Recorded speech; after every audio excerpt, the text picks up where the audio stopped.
Hey guys, I'm Amadeo78 from Broken Continuity, and this is Well Actually, the show that knows things aren't always what they're cracked up to be. Today, I'm talking about the Avengers.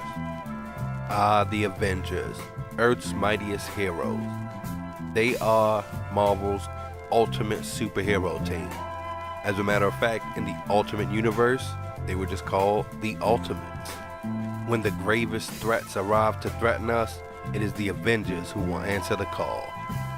Well, actually, unless you were reading another book. In fact, if you read anything besides the Avengers, at some point, they probably showed up in one of your stories after everything was over and just kind of said, alright, we're gonna take charge here now. Here's a couple times when they showed up way too late.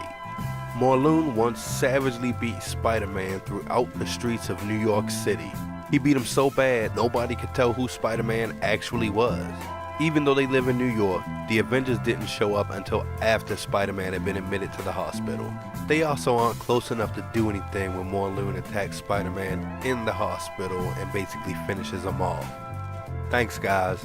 Thanks for the help, fellas. Thanks a lot.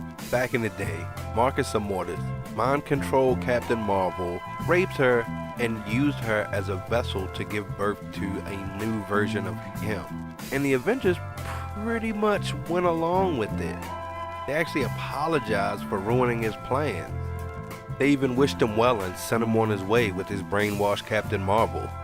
When she finally returned to Earth, they came to greet her, and she said, hey, remember how that guy brainwashed me and took me and you guys just kind of stood around?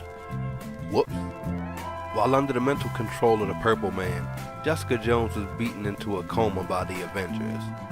Sometime down the line, he came back and tried to regain control of Jessica. He ended up getting the Avengers' attention by having a whole bunch of civilians just basically beat themselves bloody. When the Avengers finally show up, it's still Jessica who ends up taking care of things. Well, let me rephrase. Jessica and Jean Grey. Jean Grey had not only given Jessica a defense against the Purple Man, she actually spoke to her about it psychically in real time, despite the X-Men being on another adventure to explain what she did. Jessica beat up Purple Man, and the Avengers were kind of like, yay. After House of M, a whole bunch of mutants lose their powers, and we immediately see the X-Men freaking out because they've got a bunch of kids and adults who are suddenly not mutants anymore. In some cases it's dangerous. When they realize what's happened, one of the first things Cyclops says is, oh my god, somebody go find Wolverine. The Avengers actually witness a broadcast that details this, and at no point do they go and check on the X-Men. As a matter of fact, they turn it off after Captain America hears William Stryker talking about man must now finish God's work, something Stryker and his purifiers actually tried to do when they killed off a bunch of mutants. The Avengers didn't actually get around to checking on the X-Men until the Phoenix Force came back to Earth for like the third or fourth time. They ended up getting way more than a side eye. Anyway, I'm Amadeo78 from Broken Continuity. Thanks for tuning in. Please like and subscribe, and I'll catch you next time.